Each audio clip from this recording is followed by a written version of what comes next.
مفتی طارق مسعود special.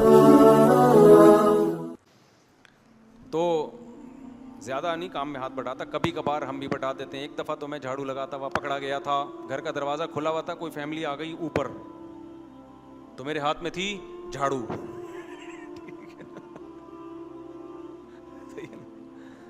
تو وہ جھاڑو وہ گھر والے تھے نہیں گھر میں اصل میں ایکچولی، تو وہ میں خود ہی جھاڑو لگا رہا تھا، تو میں پکڑا گیا۔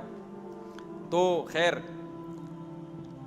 اصولی طور پر تو گھر کا سربراہ ہے، گھر کی خواتین کو گھر کے کام کرنے چاہیے، مردوں کو گھر کے باہر کے کام کرنے چاہیے۔ اتنا بھی خواتین کے حقوق نہ دیں کہ فرد کی ختم ہو جائے، لیکن عورت تھکی ہوئی ہے، وہ کہتی ہے آپ پانی پلا دو، تو اس میں اتنا تکبر کرنا کہ نہیں میں نہیں پلاؤں گا، تم خود اٹھ کے بعض دفعہ بندہ کولر کے پاس کھڑا ہوا ہوتا ہے، بھائی پانی لیتے ہوئے آئیں تو آپ لیتے ہوئے چلے جائیں پانی، یار وہ بچے کو فیڈ کرا رہی ہے یا بچے کو کی خدمت کر رہی ہے، تو آپ اپنا کام تو کم از کم خود کر لو نا ایسے موقع پہ۔ بھائی شوہر حاکم کا مطلب ہے سرپرست ہے، جب گھر میں اختلاف ہوگا تو پھر شوہر کی بات حرف آخر ہوگی۔ باقی یہ کہ بیوی کو چاہیے کہ شوہر کی خدمت کرے، لیکن یہ تو کوئی ایسی بات نہیں اس کے ہاتھ میں بچہ ہے، وہ کہہ رہی ہے آپ پانی پلا دیں، اس کو ظاہر ہے بچہ رکھنا پڑے گا، پھر جانا پڑے گا، تو آپ خود اٹھ کے پلا دیں، اس میں کوئی میرا خیال ہے اتنی کوئی غیرت اور اس کا مسئلہ نہیں ہے۔ ایک دفعہ کوئی میاں بیوی کی طرح جھگڑا ہو رہا تھا، تو وہ بھی شوہر کام نہیں کرتا تھا نا، ذرا بھی ہاتھ نہیں بٹاتا تھا، تو میں نے کہا مجھے دیکھیں میں جھاڑو بھی لگاتا ہوں، پھر میں نے کہا استغفر اللہ استغفر اللہ، میں نے اپنا واقعہ سنایا، میں نے کہا بھائی دیکھو ہم سے عبرت حاصل کرو، ہم بھی گھر والوں کے کام میں کبھی کبھار، زیادہ نہیں ہے تو گھر والے بھی سنتے ہیں، جھوٹ نہیں بول سکتا میں، تو زیادہ نہیں کام میں ہاتھ بٹاتا، کبھی کبھار ہم بھی بٹا دیتے ہیں۔ ایک دفعہ تو میں جھاڑو لگاتا ہوا پکڑا گیا تھا، گھر کا دروازہ کھلا ہوا تھا، کوئی فیملی آ گئی اوپر، تو میرے ہاتھ میں تھی جھاڑو،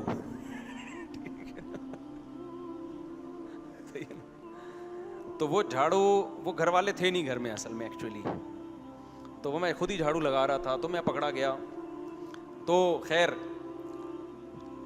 اصولی طور پر تو گھر کا سربراہ ہے، گھر کی خواتین کو گھر کے کام کرنے چاہیے، مردوں کو گھر کے باہر کے کام کرنے چاہیے۔ اتنا بھی خواتین کے حقوق نہ دیں کہ فرد کی ختم ہو جائے، لیکن عورت تھکی ہوئی ہے، وہ کہتی ہے آپ پانی پلا دو، تو اس میں اتنا تکبر کرنا کہ نہیں میں نہیں پلاؤں گا، تم خود اٹھ کے بعض دفعہ بندہ کولر کے پاس کھڑا ہوا ہوتا ہے، بھائی پانی لیتے ہوئے آئیں تو آپ لیتے ہوئے چلے جائیں پانی، یار وہ بچے کو فیڈ کرا رہی ہے یا بچے کو کی خدمت کر رہی ہے، تو آپ اپنا کام تو کم از کم خود کر لو نا ایسے موقع پہ۔ تو بعض دفعہ یہ ہوتا ہے عورت مصروف ہوتی ہے، تھکی ہوئی ہوتی ہے، تو مرد کو چاہیے کہ اس کے کام میں ہاتھ بٹا دے۔ یہ تکبر ہے کہ اتنا سا کام بھی آپ نہ کریں۔ سمجھتے ہیں کہ نہیں سمجھتے؟ کبھی کبھار بچے کو سنبھالنا بھی پڑتا ہے۔ بچوں کی اسپیڈ والا بیان سنا ہے بس مردوں نے، سنبھالنے والا دیکھو اصل ذمہ داری عورت ہی کی ہے کہ وہ سنبھالے۔ بعض خواتین پیدا کر کے مرد کی گود میں پکڑا دیتی ہیں، اگرچہ بہت کم ہیں ایسی خواتین، زیادہ تر بیچاری مائیں پال رہی ہوتی ہیں، مرد تو لفٹ ہی نہیں کرا رہے ہوتے، لیکن اصولی ذمہ داری عورت کی ہے، مگر مرد کو اس کے ساتھ ہاتھ بٹانا چاہیے۔ میں شو مارنے کے لیے نہیں کہہ رہا، میں چائے گھر میں خود ہی بناتا ہوں، گھر والے کہیں لیٹے ہوئے ہیں، مجھے پتا ہے بولوں گا تو اٹھ کے آنا، پھر یہ تو بھائی 2 منٹ لگتے ہیں یار، ٹھگا ٹھگ بناؤ پیو پتلی گلی سے نکلو، کیا خیال ہے؟ تو بلکہ اس میں گھر والے الٹا غصے ہوتے ہیں کہ ہم سے کیوں نہیں کہا، خود ہی بنا کے پی لی۔ تو اتنا زیادہ ان چیزوں کو ناک کا مسئلہ بنا لینا، یہ مرد کی نسوانیت ہے۔ یہ کیا ہے؟ جیسے میں نے بتایا تھا نا، بعض داماد ہوتے ہیں زنانہ پن ہوتا ہے ان میں، وہ سسرال جاتے ہیں تو ہمیں پوچھا کیوں نہیں چائے کا، ہم اتنی دیر سے آگے بیٹھے ہوئے ہیں، ہمیں کھانے کا نہیں پوچھا سسرال میں۔ مجھے بڑا زہر لگتے ہیں اس قسم کے آدمی، یار تم آدمی ہو یار، تم مستغنی زندگی گزارو بھائی، تم اپنا کماتے ہو اپنا کھاتے ہو، کوئی تمہیں پوچھے ٹھیک ہے، نہیں پوچھے پھر بھی پوچھیں گے بھائی ہماری ساس ہیں ہمارے سسر ہیں، پوچھ لو خیریت سے آپ، طبیعت ٹھیک ہے۔ پانی کا انہوں نے پوچھا، آپ بول دو سالے سے بول دے یار مجھے پیاس لگ رہی ہے، مجھے پتہ نہیں کولر ہے کدھر، ایسا نہ ہو خام خامے کسی زنانے میں گھس جاؤ پٹو۔ بعض دفعہ کسی کے گھر میں یہ بھی مسئلہ ہوتا ہے نا، عزت دار لوگ ہوتے ہیں، پردے دار ہوتے ہیں، تو ان سے پوچھ لو کہ مجھے پیاس لگ رہی ہے یار، 1 گلاس پانی پلا دو۔ اگر پھر بھی نہ پلائے نا، پھر شکایت بنتی ہے، سمجھ رہے ہو کہ نہیں سمجھ رہے؟ لیکن مجھے پوچھا کیوں نہیں, مجھے کھلایا کیوں نہیں, یہ ایسے آدمی خود ہی ڈپریشن سے مرتے ہیں. اتنی زیادہ وہ اپنی زندگی کو جب سینسٹیو ہوتے ہیں نا وہ, تو یہ حساسیت ٹھیک نہیں ہے, سمجھتے ہو. دیکھو اللہ میرے والد صاحب کی مغفرت کرے, فوجی آدمی تھے نا, سارے کام خود ہی کرنے کی عادت پڑی ہوئی تھی ان کو. ہمارے والد صاحب ایسے ٹھکا ٹھک صبح اٹھتے, ورزش کرتے, نہاتے, اس کے بعد ہمیں خود ہی کچن میں گھس کے چائے بنا کے, ان کا ٹائم تھا چائے کا. والدہ جاگ رہی ہیں تو بنا دی, نہیں تو والدہ کو اٹھائے نہیں گئے, ٹھکا ٹھک چائے بنائی. آدھا کپ بناتے تھے, آدھا کپ پی کے 2 گھونٹ کوئی بھی بچہ قریب میں آتا تھا اس کے لیے چھوڑ دیتے تھے. وہ ہمیں ابھی تک یاد ہے. ایسے چائے پی, 1 گھونٹ چھوڑ دیا, کوئی بھی قریب میں کوئی ٹہل رہا ہے نا, ہاں بھائی یہ لے چائے, ہمیں بڑا اچھا لگتا تھا. آخر میں چونکہ چینی بھی ہوتی تھی نا, وہ بڑی بچوں کو اچھی لگتی ہے, ٹھیک ہے نا. تو بھائی خود ہی کرو یار. تو یہ زنانہ پن ہے بہت, کہ بستر گھر والوں نے صاف نہیں کیا آپ کا. اب میں زیادہ ایسا نہیں کہہ رہا کہ میرے گھر والے سنیں گے, بولیں گے ادھر تو بڑے اچھے بنے ہوئے تھے, ادھر تو بڑے اچھی اچھی باتیں کر رہے تھے, گھر میں تو ایسے ہو نہیں. کیا کریں, گھر والے بھی سن رہے ہوتے ہیں نا, یوٹیوب نے سب چیز اوپن کر دی ہے, تو ہونا ایسا ہی چاہیے, ٹھیک ہے نا. بہرحال میں تو ایسا اتنا تو ہے کہ گھر میں کھانا پکا ہوا ہوتا ہے تو میں کھا لیتا ہوں, نہیں پکا ہوا ہوتا صرف پوچھتا ہوں پکا ہوا ہے کہ نہیں ہے. گھر والے بتا دیں ہاں بنا ہوا ہے, کھا لیا, نہیں بنا ہوا ہے تو اس پہ مجھے نہیں یاد پڑتا میں نے کبھی ٹینشن دی ہو گھر والوں کیوں نہیں بنا ہوا. اس گھر میں چلے گئے وہاں بھی نہیں بنا ہوا, اس گھر میں چلے گئے کہیں بھی اگر نہیں بنا ہوا ہے, ہوٹل سے کسی کو بولا یار لے آ یار آج بھوک لگ رہی ہے, کیونکہ غلطی اس میں میری ہوتی ہے, میں بتانا ہی بھول گیا ہوتا ہوں گھر والوں کو. جب بھول گیا بتانا تو بس بنا ہوا ہے ٹھیک ہے, نہیں بنا ہوا ہے تو بھی ٹھیک ہے. تو اس لیے, اور اگر میں گھر میں کبھی کہہ دوں بھائی کھانا بنا لینا, گھر والے کہتے ہیں بھائی ہمیں کام ہے, تو میں دوبارہ نہیں کہتا, چلو ٹھیک ہے نہیں بناؤ کوئی مسئلہ نہیں. یہ چیزیں اتنی امپورٹنٹ نہیں ہیں جتنا ان کو ویلیو بولو دے دی گئی ہے. اچھا میں جو پراٹھے ہوٹل کے کھاتا ہوں نا, اس لیے نہیں کہ گھر والے ناشتہ نہیں بنا کے دیتے مجھے, میرے تو گھر میں جھگڑا ہوتا ہے کہ آپ گھر میں ناشتہ کرو. وہ مجھے پراٹھا ہوٹل کا پسند ہے, وہ گھر میں بنتا نہیں ہے, اس لیے. سمجھتے ہو کہ نہیں سمجھتے؟ تو یہ جو کھانے پینے کے مسائل ہیں ان میں گھر والوں کو ٹینشن بولو مت دیا کرو. اس میں ظرف تھوڑا کیا رکھو.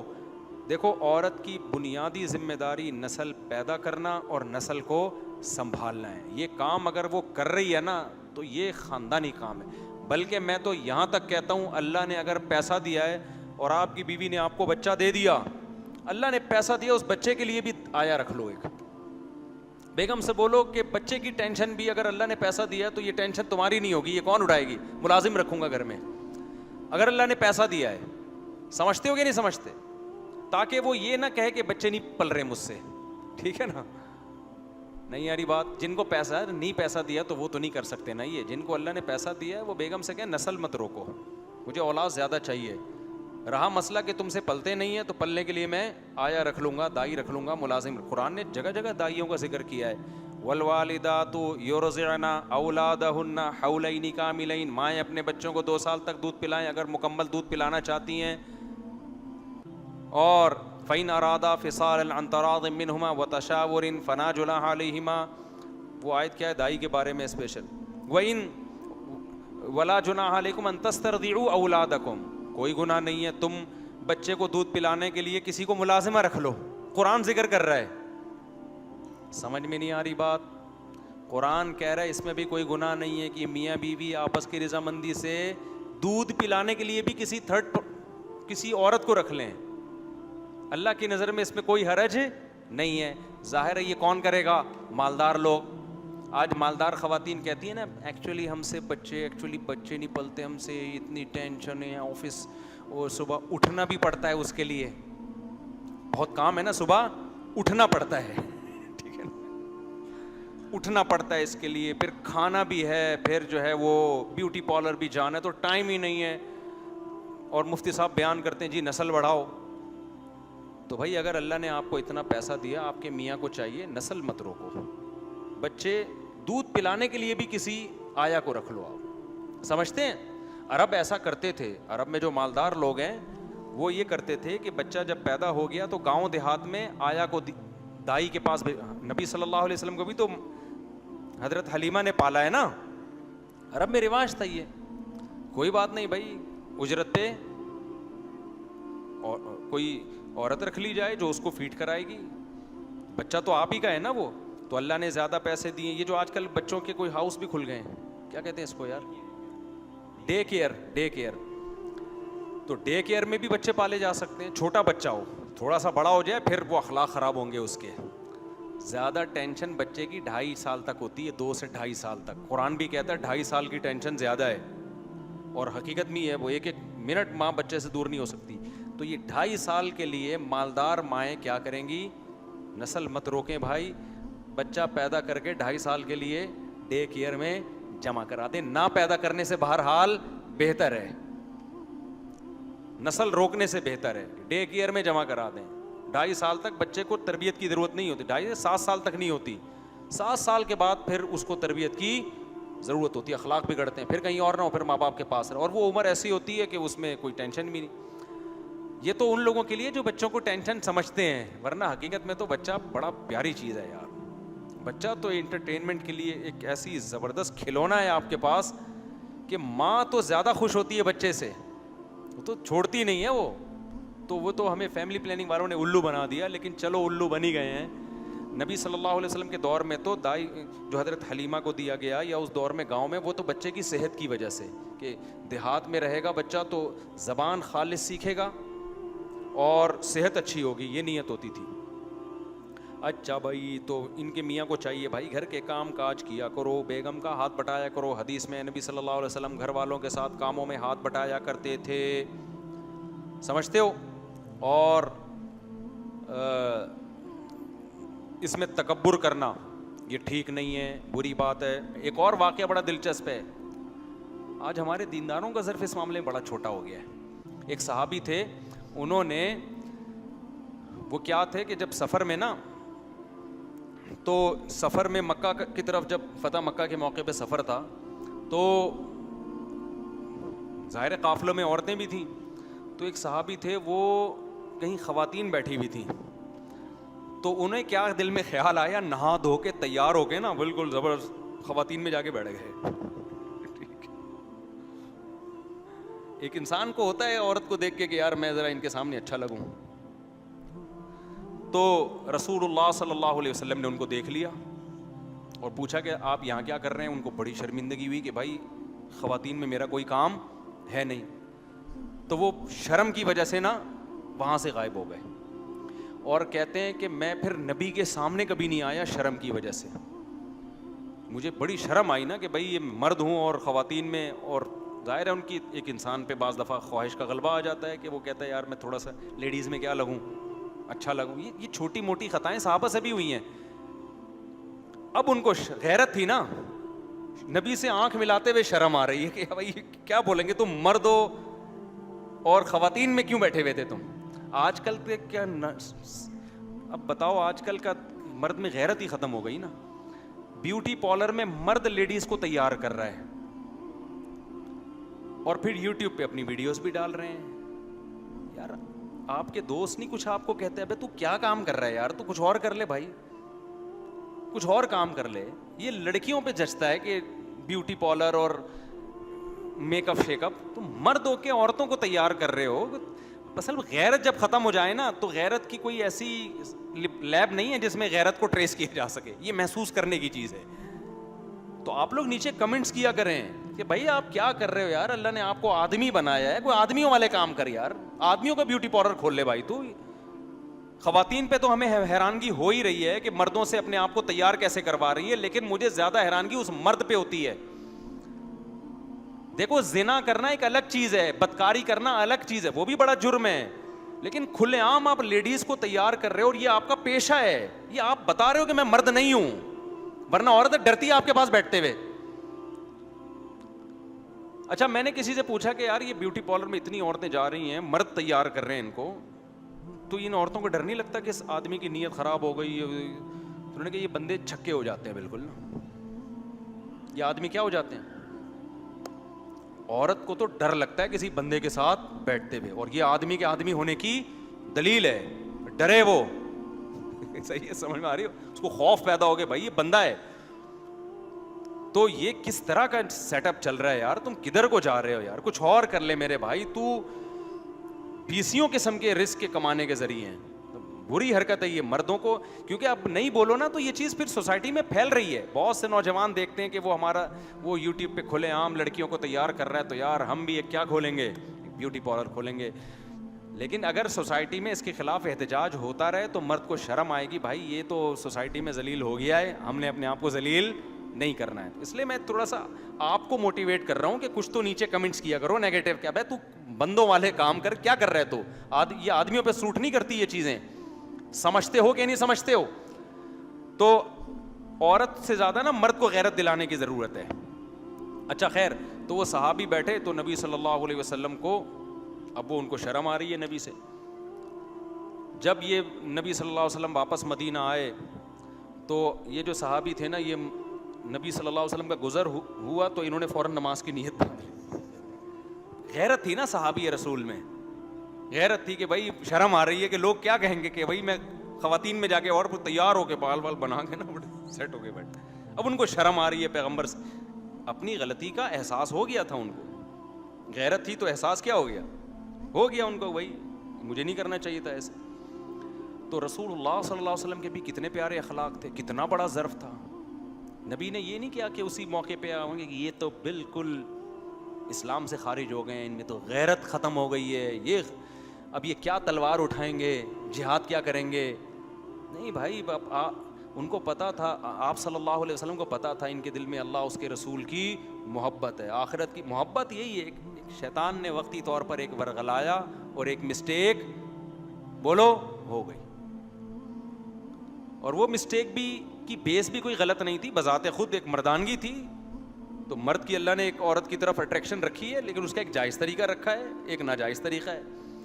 تو نبی صلی اللہ علیہ وسلم نے, آج میں ہمارے استاذ یہ واقعہ بتا رہے تھے ہمیں کہ آج کے دور میں اپنے کسی بندے سے اس طرح کی مسٹیک ہو جائے تو کیسا سوسائٹی میں اس کو جینے نہیں دیا جاتا.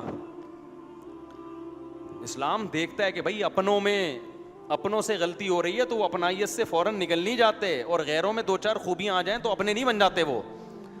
تو نبی صلی اللہ علیہ وسلم کے اخلاق دیکھیں آپ. وہ صحابی جو ہے نا پھر مسجد نبی میں انہوں نے نیت لمبی باندھ لی نماز کی, بھائی جب بھی تشریف لے جائیں گے تو میں سلام پھروں گا. آپ صلی اللہ علیہ وسلم وہیں بیٹھ گئے اور آپ نے فرمایا طول ما شئت فإننا ننتظرک. صحابی کا نام ذہن سے نکل گیا, فرمایا کہ جتنی لمبی نماز پڑھ لو, ہم ادھر ہی بیٹھے ہوئے آپ کے انتظار میں, آج ملاقات ہو کے رہے. سمجھتے ہو کہ نہیں سمجھتے, تو وہ ایک الگ بات ہے. لیکن آج جو دنیا کی محبت کا جو جرم ہے نا, خدا کی قسم یہ ان جرموں سے کئی گنا بڑا ہے, کہ جو پلاٹوں سے دل لگا لیا اور بلڈنگوں سے دل لگا لیا اور دولت سے دل لگا لیا اور مرنے کے لیے تیار ہی نہیں ہے. وہ صحابی جن سے یہ مسٹیک ہوئی نا, جیسے ہی میدان جہاد قائم ہوتا کود پڑتے میدان جنگ میں, کہ بھائی جنت پہ تھوڑی اس کو ترجیح دیں گے, صحیح ہے نا. ایک صحابی کھجور کھا رہے ہیں اور ادھر میدان جنگ ہے, انہوں نے کھجور کی رغبت تھی تو کھا رہے تھے نا, انہوں نے کہا کہ شہادت سامنے ہے, جنت سامنے ہے, اور یہ کھجور کا تھیلا ختانے میں بہت ٹائم لگے گا, اتنا ٹائم میں جنت کے حصول میں ضائع نہیں کر سکتا. محبت کس سے تھی؟ محبت آخرت سے تھی. دل کو ٹھیک کرو میرے بھائی, سب سے پہلے عمل بھی ٹھیک کرو, لیکن دل کی ٹھیک ہونے کی ویلیو عمل سے زیادہ ہے. تو اسی لیے نبی صلی اللہ علیہ وسلم نے جو دنیا سے دل اٹکانے کو, تعمیر پہ پیسہ خرچ کرنے کو سب سے برا پیسہ قرار دیا. یہ نہیں کہ ناجائز ہے, جتنی چیزوں پہ آپ پیسہ خرچ کرتے ہو اس میں سب سے کمتر کیا ہے؟ حدیث میں آتا ہے سب سے بدترین چیز جس پہ پیسہ خرچ ہونا وہ تعمیر ہے, کنسٹرکشن کا کام. اب یہاں حدیث کا مطلب, جن کو حدیث نبی کے مزاج سے واقف نہیں ہے نا, ہو سکتا ہے وہ حدیث سنیں, ریفرنس یاد کریں اور بولیں حرام ہے. حرام نہیں ہے, یہ بالکل ایسے ہے جیسے حدیث میں آتا ہے سب سے بدترین صف مردوں کی پچھلی صف ہے. اب آپ نے کہا چونکہ بدترین صف ہے لہذا میں پچھلی صف میں کھڑا ہی نہیں ہوں گا, جماعت چھوڑ دوں گا میں. تو بدترین کا مطلب کیا ہے؟ ثواب تو ملے گا میرے بھائی, آپ پچھلی صف میں بھی کھڑے ہو کے نماز پڑھ رہے ہیں, جماعت کا ثواب ملے گا, پورا ثواب ملے گا, لیکن اولین کے مقابلے میں وہ سب سے کم تر. کوشش کرو آگے جانے کی. تو حدیث کا مطلب کیا ہے کہ بدترین چیز جس پہ پیسہ خرچ ہو وہ کیا ہے؟ تعمیر. کیا مطلب؟ باقی چیزوں کی نسبت. خوراک پہ خرچو بدترین نہیں ہے, لگ رہا ہے باڈی پہ. سواری پہ خرچو بدترین نہیں ہے, لگ رہا ہے, آپ کے کام آ رہی ہے, فوراً کیش ریزلٹ مل رہا ہے. تعمیر پہ جتنا خرچ ہو رہا ہے وہ آپ کیش نہیں کرا رہے, کیونکہ آپ کی زندگی تھوڑی ہے اور جو سریا آپ نے ڈالا اس کی زندگی بہت لمبی ہے. تو اتنا سریا ڈالنے کی کیا ضرورت, اتنا پیسہ سریا تو ڈلے گا ظاہر ہے, نہیں تو مر جائیں گے لوگ, اگلی نسل. لیکن آپ نے اتنی انویسٹمنٹ کروڑوں اربوں کی کر دی, جبکہ آپ کی زندگی کیا ہے, تھوڑے دن کی ہے. اس لیے بدترین کہا اس کے مقابلے میں. سمجھتا نہیں ہے نا بات کو. یہ مطلب نہیں ہے کہ خرچ نہ کریں اس پہ, تعمیر پہ بھی کریں. جو کنسٹرکشن کا جن کا کام ہے ان کا تو بزنس ہی یہی ہے. کھوپڑی شریف میں بات آ رہی ہے کہ نہیں آ رہی ہے؟ تو اس لیے میرے بھائی ڈپریشن, اسٹریس, اس سے نکلنا ہے نا, دنیا کو کیا سمجھو, جوتے کی نوک پہ رکھو سالے کو. سالہ بھی بولا کرو دنیا کو, اپنے سالے کو برادر نسبتی بولا کرو, ذرا مہذب لفظ ہے, بردر ان لا بولا کرو, اور دنیا کو کیا بولا کرو, سالہ. تو خیر جلدی سے بات کو سمیٹ کے ختم کروں کہ مالدار کی جان نکلنا کیا ہے میرے بھائی, مشکل. تو ذرا سوچ لیا کرو کہ آج تو آپ کو وہ دولت مند نظر آ رہا ہے, اتنا پیسہ, اتنی دولت, اتنے بینک بیلنس, اور یہ عزت, یہ شہرت. کل میرے بھائی مرتبہ بھی دیکھ لو. لیکن عبرت کی آنکھیں انسان کی ایسی بند ہوتی ہے کہ پھٹے پہ جنازہ پڑا ہوا ہوتا ہے اس دولت مند کا, پھر بھی اس کمبخت کی دولت نظر آ رہی ہے. جو وہ چھوڑ کے جانے والا ہے نا, جو دنیا نے منہ موڑا ہے, وہ بندہ پھر بھی نظر نہیں آ رہا ہوتا. نہیں ہے بات, بلکہ اس کی تعریفیں ہو رہی ہوتی ہیں. یار ماشاءاللہ انکل نے بڑا پیسہ کمایا تھا یار, انکل ایک کامیاب زندگی گزار کے گئے ہیں. یہ جتنے پلاٹ بلڈنگیں دیکھ رہی ہیں نا, انکل نے اتنی سی عمر میں اتنا کچھ کما لیا. حالانکہ افسوس کی بات ہے یار, انکل نے اتنا کمایا, سب چھوڑ کے چلے گئے. پہلے زمانے میں لوگ ان باتوں پہ رویا کرتے تھے, اب ان باتوں پہ کیا کر رہے ہیں, فخر. اتنا کما کے گئے ہیں, ابے تب چلے ہی گئے تو کیا فائدہ بھائی, سمجھ میں نہیں آ رہی بات. تو اب تو کمایا وہی ہے, مائیکل جیکسن ہی آتا ہے میرے سامنے, تو زبردست مثال ہے نا اس. ابے اتنا بڑا ڈانسر تھا نا, تو مرا کیوں؟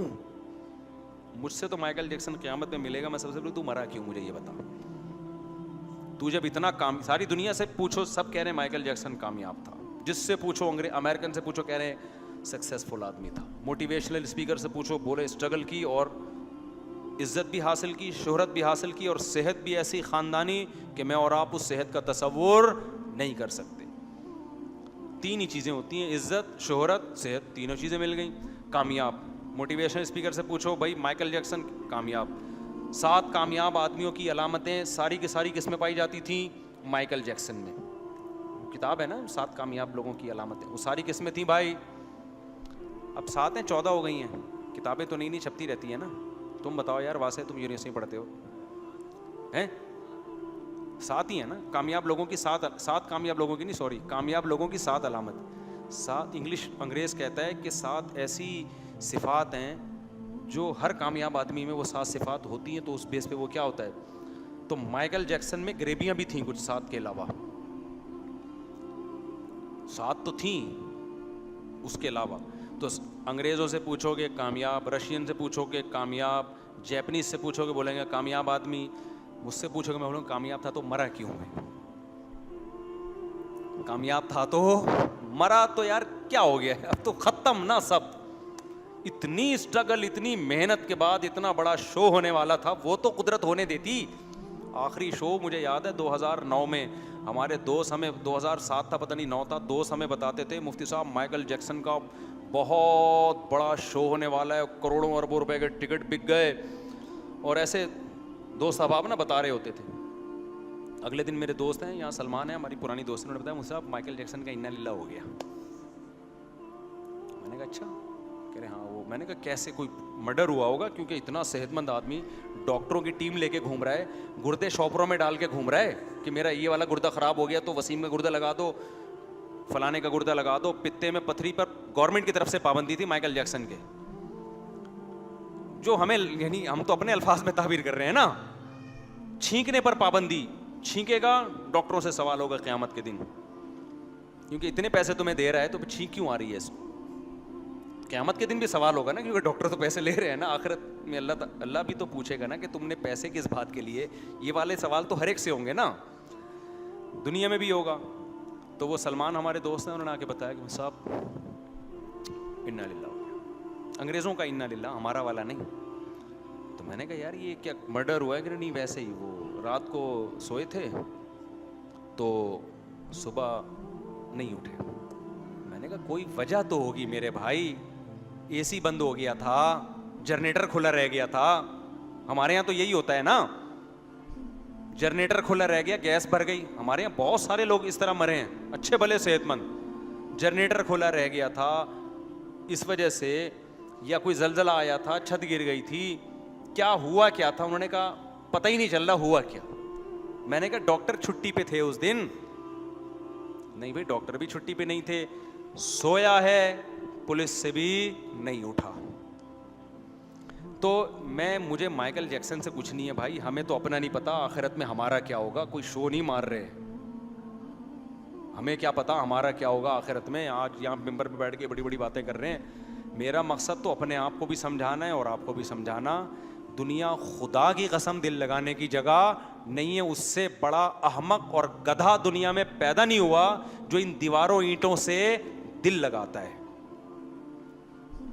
اس لیے پیسہ کماؤ جوتے کی نوک پہ رکھ کے, ایسے رکھو نو, بکو بھی نہیں اس پیسے کی خاطر, جھوٹ بھی نہیں بولو.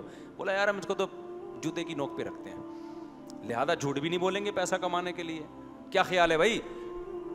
بلکہ پیسہ کمانے کے لیے غیر اخلاقی کام بھی نہ کرو. بعض کام ناجائز ہوتے ہیں, بعض ناجائز نہیں ہوتے, غیر اخلاقی ہوتے ہیں. اب دکاندار جو ہے نا روڈوں پہ آ کے کسٹمر کو گھیر رہے ہیں, یہ غیر اخلاقی کام ہے بھائی. تم نے دکان کھول لی, شٹر اوپر کر دیا, سب کو پتا یہ تمہاری شاپ ہے, روڈ پہ آ کے لوگوں, اب ہوٹلوں میں دیکھ لو نا, آپ جا رہے ہو کہ ایک دم روڈ بلاک کرنا شروع کر دیں گے. تنگ ہو جاتا ہے انسان, گاڑی چلانا مشکل ہو جاتا ہے. جائز ہے یہ؟ تھوڑا کیا ہے, غیر اخلاق.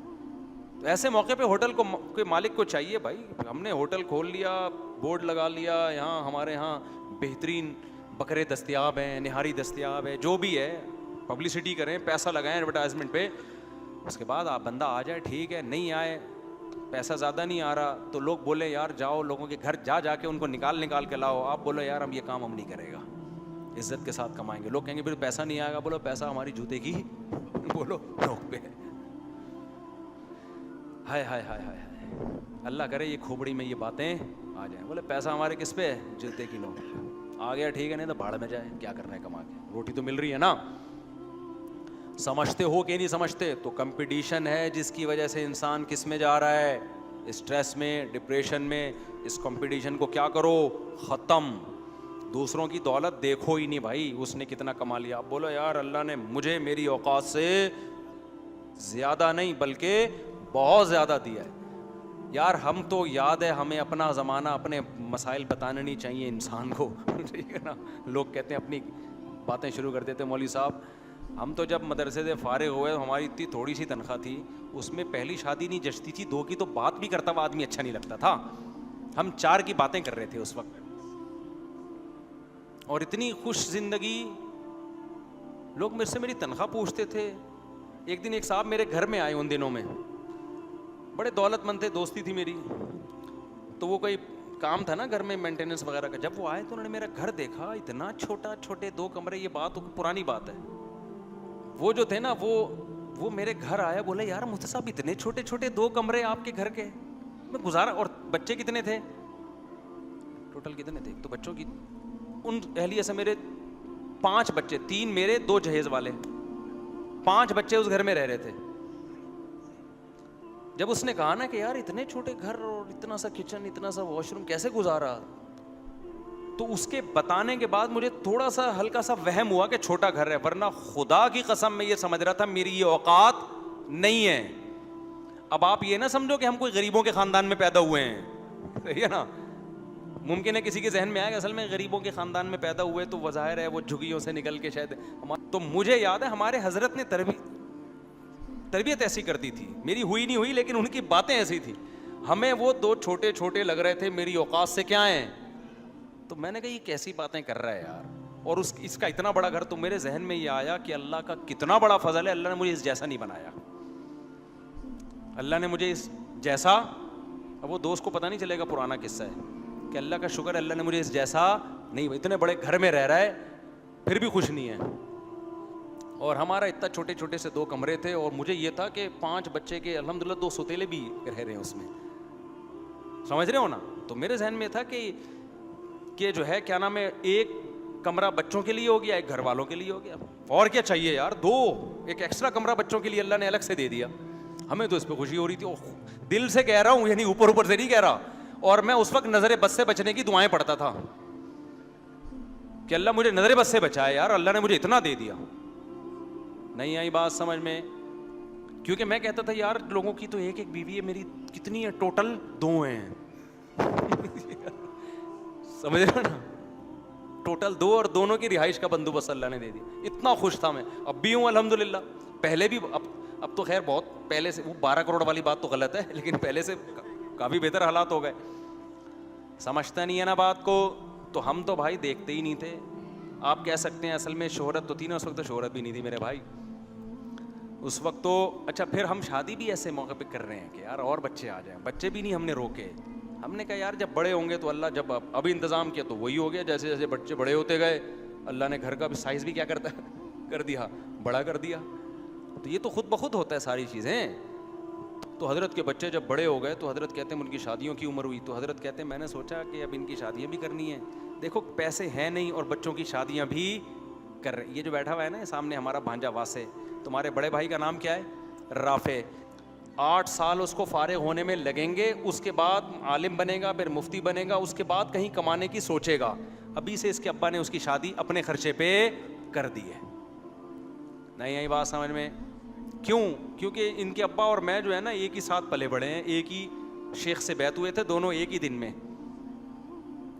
تو جو ہماری کھوپڑی میں جو سافٹ ویئر حضرت نے انسٹال کیے, ان کے ابا کی کھوپڑی میں وہ والے سافٹ ویئر انسٹال ہوئے ہیں. تو آپ دیکھ لو اچھا والا پلا پلا ہے. ابھی اس کی بھی شادی نکاح ہو گیا, رخصتی باقی ہے, حالانکہ کما کچھ بھی نہیں رہا. یہاں بیٹھا ہوتا ہے کیمرے کے یوں کر رہا, یونیورسٹی میں پڑھ رہا ہے. بعض لبرل لوگ کہیں گے اچھا بچوں کو برباد کر دیا. برباد نہیں کیا بھائی, کیا کر رہا ہے, یونیورسٹی میں پڑھ رہا ہے. اور ابا نے ہوم اسکولنگ کے ذریعے گھر میں پڑھایا ہے. اسکول نہیں بھیجا تھا ان کو 8ویں یا 9ویں تک, 9th کلاس میں پھر کہیں بورڈ کا امتحان دلوانے کے لیے بھیجا. سارا گھر میں پڑھایا. یونیورسٹی میں پڑھ رہا ہے ماشاء اللہ. ابھی 1 آدھ سال میں انجینئر بن جائے گا. سمجھتے ہو کہ نہیں سمجھتے؟ تمہارے بھی آنا شروع رشتے بیٹا. تو اس کا تو ہو گئی ہے بھائی. اب اس کی میں دوسری کی بات نہیں کروں, اس کی سانس مجھے مارے گی پکڑ کے. تو اب کیا مسئلہ ہے, تو ہم تو دیکھ رہے ہیں یار ہمارے وہ دوست بھی ماشاءاللہ خوش ہیں, اور جو ہمارے دوسرے اسکول کے دوست تھے نا جو کہتے پہلے اپنے پاؤں پہ کھڑے ہوں گے, ایکچولی پہلے یہ ہوگا, اب تک وہ کنوارے چھڑے چھاٹ گھوم رہے ہیں ان میں بہت سے. اب سالے تم بڑھاپے میں بچے پیدا کر کے یار تم چھوڑ دو, رہنے دو, اب 2-4 سال کی بات ہے, چھوڑ دو. بچوں کی خوشیاں کب دیکھو گے؟ تو کیا زندگی اپنے لیے عذاب بنا دی ہے یار. موٹیویشنل اسپیکر کہتے ہیں نا پیسہ ہی سب کچھ نہیں ہوتا, پھر وہ اس یہ بات بتانے کے 2.5-3 لاکھ روپے لے رہے ہوتے ہیں. تو واقعی پیسہ ہی سب کچھ نہیں ہوتا. پیسہ کمانے کی فکر کرتے رہو, باقی سارے کام ساتھ ساتھ کرتے رہو, اور پیسے کو کہاں رکھو؟ جوتے کی نوک پہ. عزت کے ساتھ کماؤ, آ گیا ٹھیک ہے, نوٹ چھاپو. ہم تو کہتے ہیں مسلمان زیادہ پیسہ کمائے, اس سے دین کو بہت فائدہ ہوگا. اور کماؤ یار, ڈبل کر دو. ایک تاجر ملے مجھے, انہوں نے کہا میری کروڑوں کی آمدن ہے تو میں اب مزید بزنس نہیں بڑھانا چاہتا. میں نے کہا آپ کا تو دماغ ہی صحیح نہیں کام کر رہا. کہہ رہے مجھے کیا ضرورت ہے؟ میں نے کہا ضرورت تو کروڑوں کی بھی نہیں ہے. ضرورت تو آپ کی 10-15 ہزار میں جو ضرورت جس کو شریعت کہتی ہے وہ پوری ہو جائے گی. تو آپ تو 2-3 کروڑ منتھلی کما رہے ہو, اس کی بھی ضرورت نہیں ہے. کیا ضرورت ہے 1000 گز کے بنگلے, روزانہ گاڑیاں چینج کر رہے ہو, کیا ضرورت ہے؟ تو کہتے ہیں پھر کیوں ڈبل کر دوں؟ میں نے بس ختم کر رہا ہوں. میں نے کہا اس لیے کرو کہ اتنا پیسہ جب مسلمان کے پاس ہوگا تو اس سے اسلام مضبوط ہوگا, ملک مضبوط ہوگا. ہم نے پاکستان کو بھی تو مضبوط کرنا ہے کہ ہمارے حکمرانوں تو جو کرنا تھا کر لیا. ہم بھی اگر غریب ہو جائیں گے تو حکمران بھی غریب, عوام بھی غریب, ملک کا بیڑا غرق. تو پیسہ میں نے کہا آپ اپنے لیے قوم کے لیے کماؤ نا میرے بھائی, دین کے لیے کماؤ, ملک کے لیے کماؤ. تو میں نے کہا پلاننگ کرو, ڈبل ہو جائے یہ. وہ کہہ رہے ہیں مولوی ہو کے کیسی باتیں کر رہے ہیں, یہ مولوی ہو کے مجھے پیسہ کمانے کی ترغیب دے رہے ہیں. میں نے کہا بھائی دل نہیں لگاؤ, رکھو جوتے کی نوک پر, لیکن اگر پلاننگ کر کے اس کو ڈبل کر سکتے ہو تو کیا کرو, ڈبل. حضرت عثمان پیسہ نہ کماتے تو آج حضرت عثمان کے کنویں ہوتے مدینہ میں جن کی ہم زیارت کے لیے جاتے ہیں.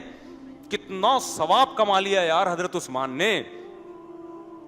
1400 سال سے اس کنویں سے لوگ پانی پی رہے ہیں. سمجھ میں نہیں آ رہی بات. حضرت عمر نے اس وقت باغ خرید کے وقف کیا تھا, غربا مساکین کے لیے. آج بھی وہ مدینہ میں باغ موجود ہے. تو میں نے کہا اس نیت سے رکھو کس پہ؟ جوتے کی نوک پہ. تو دل ول لگانے کا میرے بھائی بالکل بھی نہیں ہے. تو بات کہاں سے چلی تھی؟ چلو جہاں سے چلی تھی اسی میں خیر ہوگی. سورہ الحاقہ اگلے ہفتے انشاءاللہ اس کو لے کے چلیں گے. اللہ تعالی ہمیں سمجھنے کی عمل کی توفیق عطا فرمائے.